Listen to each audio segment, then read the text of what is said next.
public rift between President Biden and Israeli Prime Minister Benjamin Netanyahu this afternoon. The White House desperately trying to clean up Biden's comments after he told supporters on Tuesday that Israel's offensive in Gaza is, quote, indiscriminate, the bombing indiscriminate, while publicly other Biden administration officials have been insisting that Israel's intent is to limit civilian casualties. Joining us now, senior writer on Israeli and American politics for the Israeli newspaper Haaretz, Alon Pinkas. He's also a former ambassador and served as an advisor to multiple Israeli foreign ministers and a prime minister. Mr. Ambassador, thanks so much for joining us. So in your recent article in Haaretz titled, "Netanyahu must be politically destroyed or Israel will go down with him," you lay out the prime minister's missteps, in your view, with China, Russia, Saudi Arabia, Iran, and the U.S. You say, quote, Netanyahu, always meddling in and manipulating internal U.S. politics, has impressively managed to turn Israel into a wedge issue in Washington, in contrast to decades of sacrosanct bipartisanship. What do you make of how Biden has been trying to handle this relationship and the chasms we've seen bubbling up in recent days, such as Biden, I don't know if it was accidental or not, but Biden saying the other day that Israel was indiscriminately bombing Gaza? Well, hi, Jake. Well, look, Biden managed this admirably. I mean, I can't think of any other president, Republican or Democrat, that would have handled this in a better way, given that parallel to this, there's a Ukraine crisis, and parallel to that, there's a China challenge and all that, and other things. But by handling it the way he did, he also put himself in a certain bind. By extending to Israel his generous, heartfelt, unwavering support, by visiting here, 11 days after the war broke out, after the atrocities of October 7th, he positioned himself in a way that he thought in due time would allow him to apply pressure or use levers of power or influence over Netanyahu. What he didn't, apparently, what no one in Washington thought would happen is that out of the catastrophe of 7 October, Mr. Netanyahu will go back to his old MO, to his old modus operandi, and try to instigate a showdown with Biden, because it helps. He thinks, at least, it helps him politically. How concerned are you? I've heard some Israelis express this concern that the prime minister is going to continue this war in Gaza longer than it needs to go, because the moment it's over, those crowds calling for his resignation and the political desire to get rid of him as prime minister, and you know this better than I, it's very strong. He's very unpopular right now. I think his approval rating is like 25%. That he just wants to stave that off as much as possible. Do you think he's actually cynical enough that he would extend the war longer than it needs to go so as to stave that off? Absolutely. On a scale of 1 to 10, he's an 11. What I've noticed is the more Biden says something, even mildly, even below mild, I don't even know what's below mild, very milquetoast about what's happening in Palestine, then you see cable news sort of echo the same temperature, the same temperament that he does. Now, being that some of the recent comments that he said has been sort of what they view as very radical, you see them going full all in on Netanyahu. Morning Joe kind of started this maybe a week or so, 2 weeks ago, where they're kind of mildly pushing on Netanyahu, mildly. At first it went from, yeah, Netanyahu doesn't like me that much, and blah, blah, blah. That's the first sort of critique I heard. So now Netanyahu got to go. And we're going to get to another segment in just a minute where the ambassador comes on for Israel, ambassador to the UK. And then in that same segment, they're going to be talking more about Netanyahu. So we're going to be getting into that in just a second. But we're starting here. And who is this Jake? No, this is Jake Tapper. And this is an opinion piece, and it says Netanyahu must be politically destroyed, or Israel will go down with him. And this is an opinion piece that was written on Is the way you say it is Haaretz? Is that how you say it? Let me turn this volume down. Haaretz, and this is the writer. So let's continue what he's saying here. Actually, let me back it up just a little bit and let it play for the sake of editing. China challenge and all that, and other things. But by handling it the way he did, he also put himself in a certain bind. By extending to Israel his generous, heartfelt. So he was in the middle of saying how Biden has been doing good, but because of his positioning on Israel, and now I'm going to let him finish, but that was the context since it was in the middle, and I'm going to rewind it just so you can give the full context. And other things. But by handling it the way he did, he also put himself in a certain bind. By extending to Israel his generous, heartfelt, unwavering support, by visiting here, 11 days after the war broke out, after the atrocities of October 7th, he positioned himself in a way that he thought in due time would allow him to apply pressure or use levers of power or influence over Netanyahu. What he didn't apparently, what no one in Washington thought would happen is that out of the catastrophe of 7 October, Mr. Netanyahu will go back to his old MO, to his old modus operandi, and try to instigate a showdown with Biden, because it helps. He thinks, at least, it helps him politically. How concerned are you? So is what's sort of happening in both countries, respectively, Israel and the U.S., being against the other leader in your own company plays well. So being against Biden and Israel plays well for Netanyahu. That's essentially what this writer is saying, that he's going to be running against Biden. Biden is saying not saying ceasefire, but humanitarian pauses. Biden is saying come up with a different strategy. Maybe he's saying ceasefire in the background. Biden is saying all these things, and him, whose poll numbers are so low, who the people want out, is trying to save or extend his rule by being some sort of wartime president. And this sort of speaks to an article I covered before from World Star Socialist website. I'm not World Star, I always say that. World Socialist website. It says that because World Star is WS, and then that website is WS2. That's why I always get it mixed up. But it was an article there where it was saying that Netanyahu let October 7th happen so that he can come back and be the wartime president, similar to what people would accuse George Bush of in some quote-unquote conspiracy theory groups. But let's continue with a little bit more of this, and then we're going to get to the Morning Joe part of this.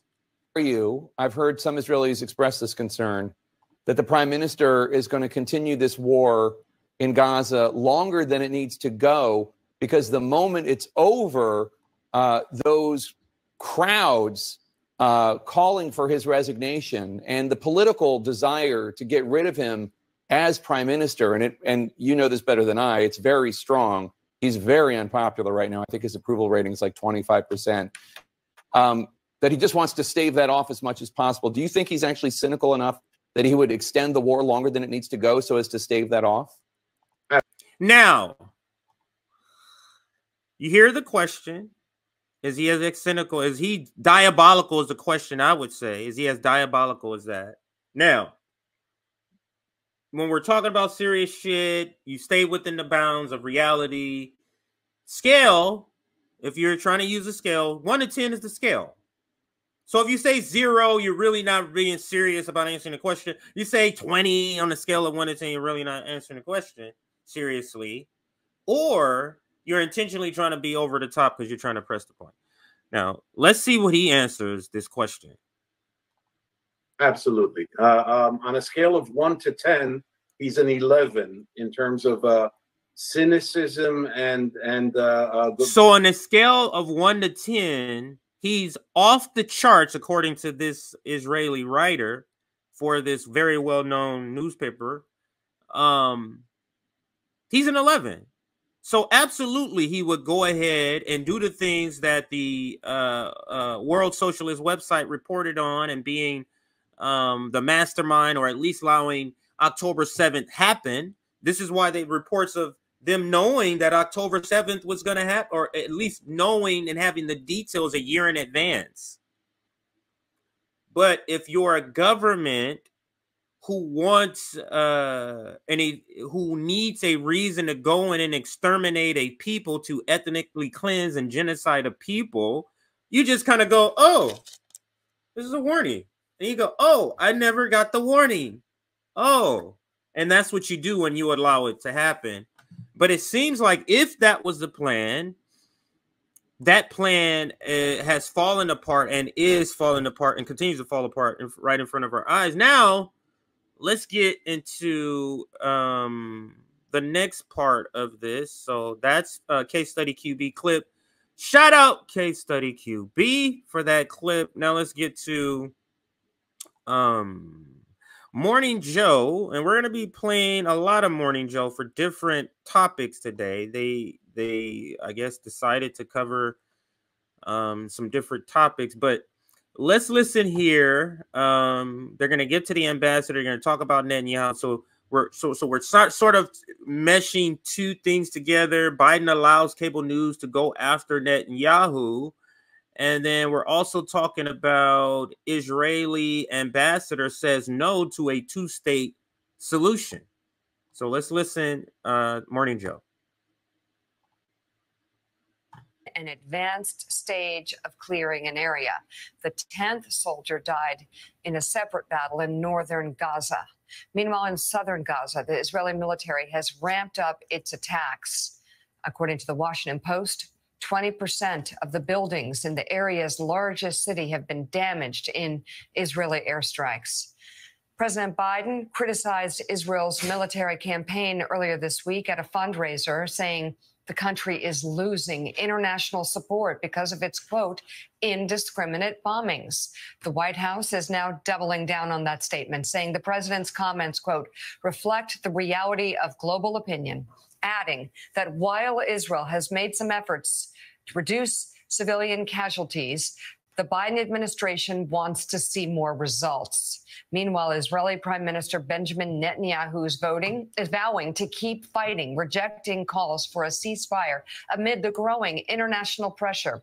Israel's ambassador to the UK reaffirmed that statement in an interview with Sky News, adding that a two-state solution with the Palestinians is not possible. Take a listen. Now, the thing about what I've noticed, at least in my analysis of these government figures in the Israeli government, I always think to myself, the last Israeli governmental person that I did a segment on, there's nobody that can get more unhinged than that person. That's always sort of my threshold. And I'm always like, you know, you can't get any more psychopathic than some of the things I've heard. And then I see the latest thing. So let's listen to this Israeli ambassador to the UK. She's on BBC. And let's listen. Oops, didn't hit it. Let's listen. Listen. We know we cannot negotiate with Hamas. It means we need to have a better future for the Palestinians. And in order to achieve that, you need to do what you did. Is there still a chance for a two-state solution? I think it's about time for the world to realize the Oslo paradigm failed on the 7th of October, and we need to build a new one. So I should have said this before I started the video. Let's understand RBN's position. A two-state solution is not at all should be the solution. What should be the solution is this is officially Palestine, and if Israelis want to live in Palestine, they're allowed to live in Palestine free from violence, free from ridicule, free from any of those things. But this is Palestine. That's the solution. Somebody doesn't come into your house, violently take over each room, room by room, assigns your room to other people. This is what they're doing with settlers, to other of their friends, while murdering and killing your relatives and kids. And then you go, oh, let's split the house up. So no. But even this conservative answer to this issue that Palestine has, the occupation issue, of a two-state solution, is not good enough for the ultra-right conservatives of the Israeli government. And I don't know if Nazis don't hear that they sound crazy,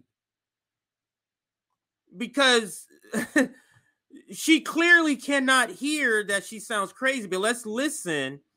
Or other way, but another way to look at it is this, because you notice it's a tale to me when somebody asks you a question and then you begin at the end of your answer. For example, what's your name? And you go, well, back in 1985. What's just, you know what I'm saying? Now you can go, what's my name? Well, my name is Zachariah. Now let me tell you the story of my name. But you just started the story. No, sir. But that's a tale to me in this context, not the example I gave, but that a tale to me that she knows the answer is not going to be palatable to the listener and to the most people that would be listening. She knows that. Sure. Israel's ambassador to the UK reaffirmed that statement in an interview with Sky News, adding that a two-state solution with the Palestinians is not possible. Take a listen. Astonishing. We know we cannot negotiate with Hamas. It means we need to have a better future for the Palestinians. And in order to achieve that, you need to do what you did. Is there still a chance for a two-state solution? I think it's about time for the world to realize the Oslo paradigm failed on the 7th of October, and we need to build a new one. And in order to build a new one... Does that new one include the Palestinians living in a state of their own? Is that what it includes? I think the big...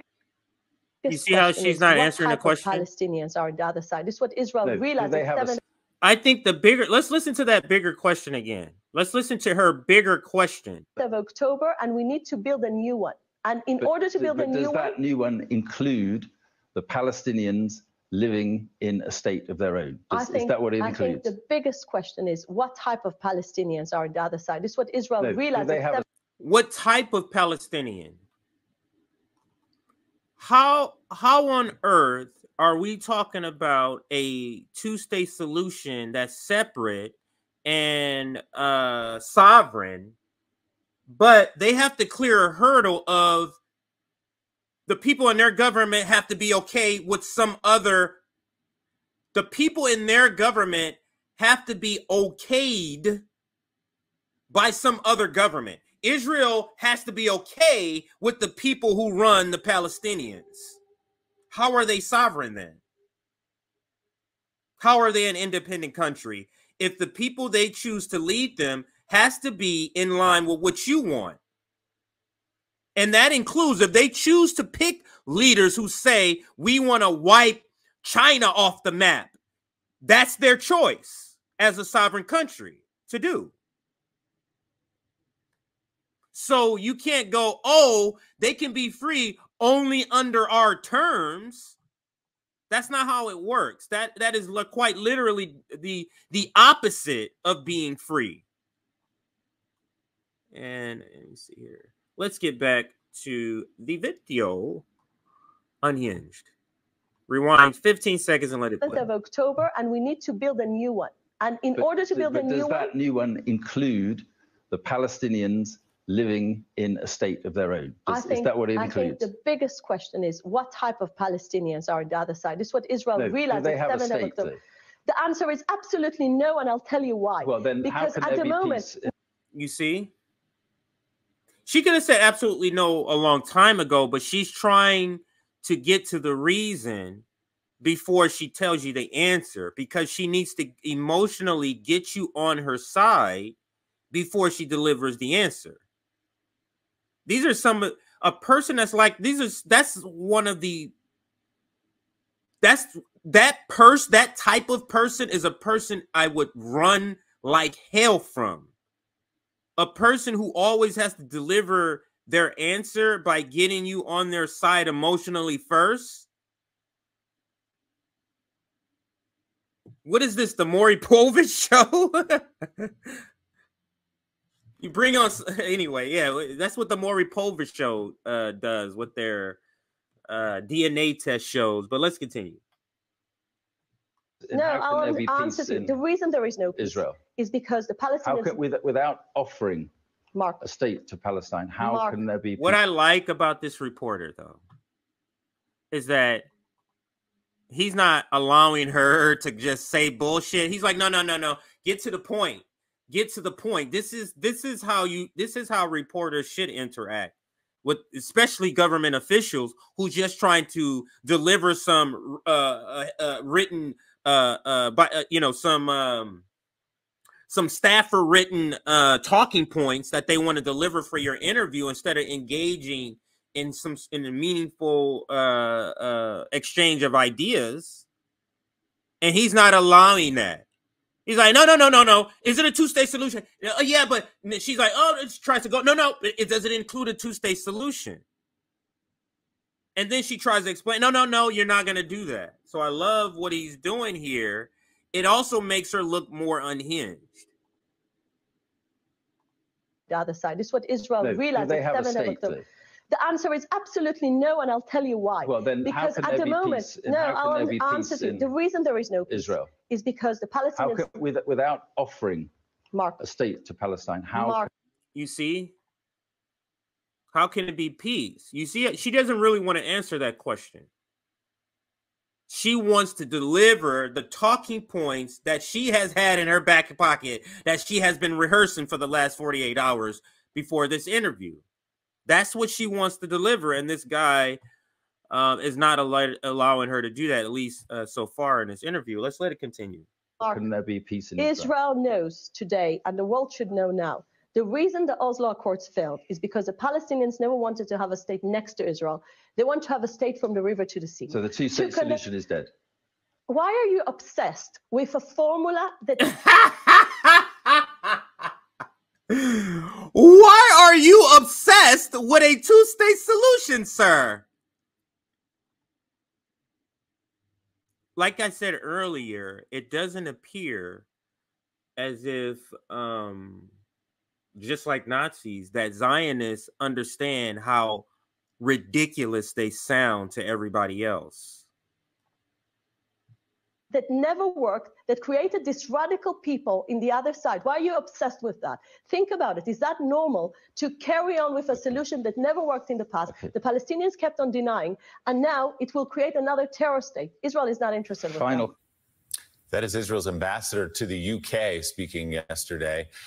So Ed Luce, the two-state solution is what explicitly the United States government has called for. Here's a conflict with Biden. Here's the conflict with Biden. Actually, just in the last few days, even as the solution at the end of all this, once Israel's as it is trying to root out Hamas, when it has achieved that, what peace might look like, but an absolute non-starter, as we just heard there from the ambassador, and obviously for the Prime Minister Netanyahu as well. Yeah, talk Willie, about saying the quiet part out loud.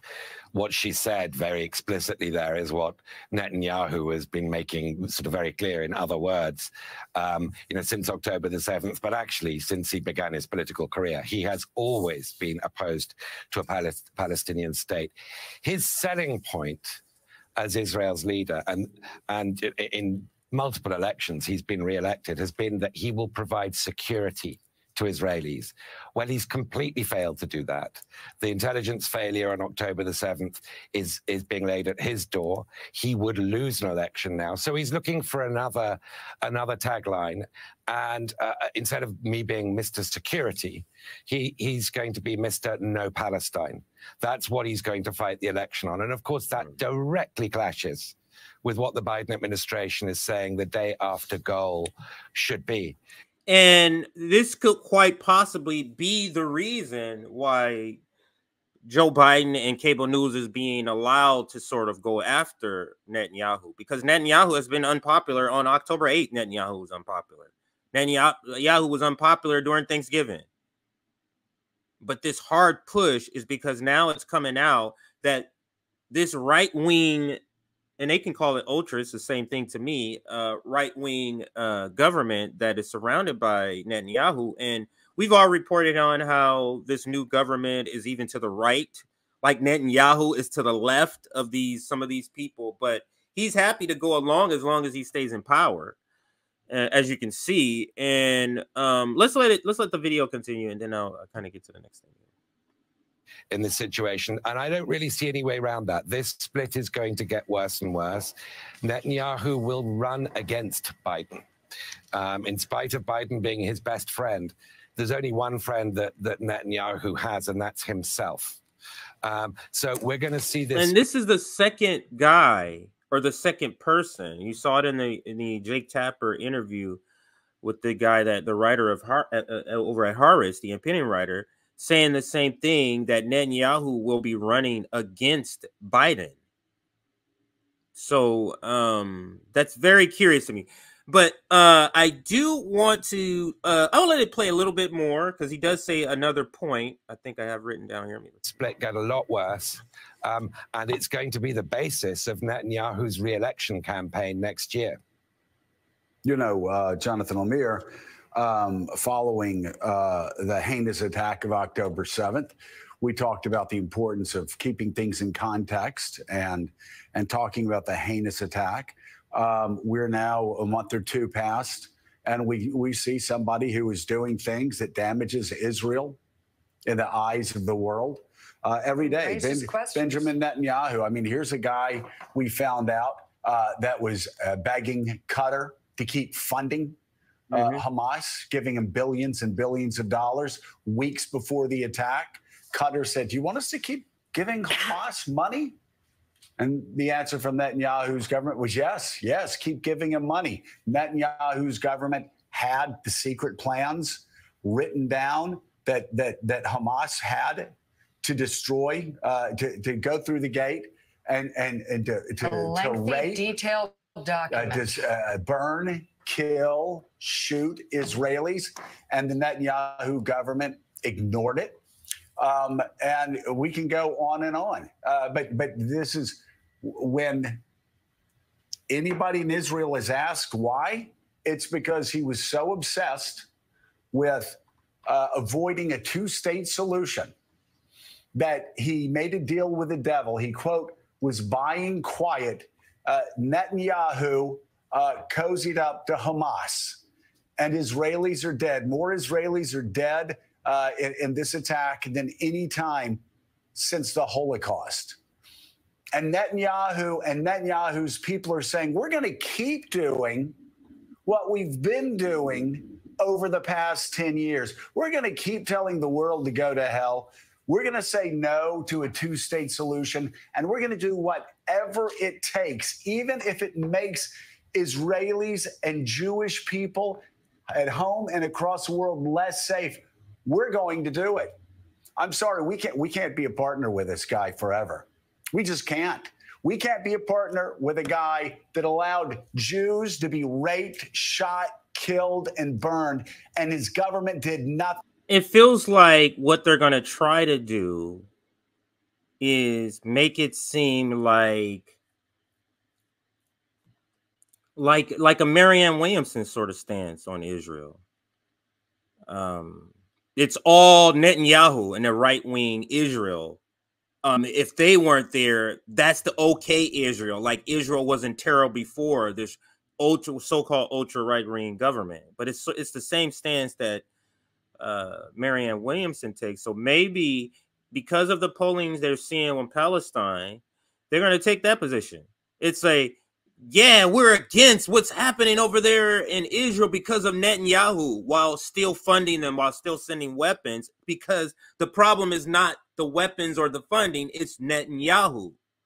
And if that's the strategy, oh God, these people, they got degrees in making decisions like this. If that's the strategy, that is a terrible strategy.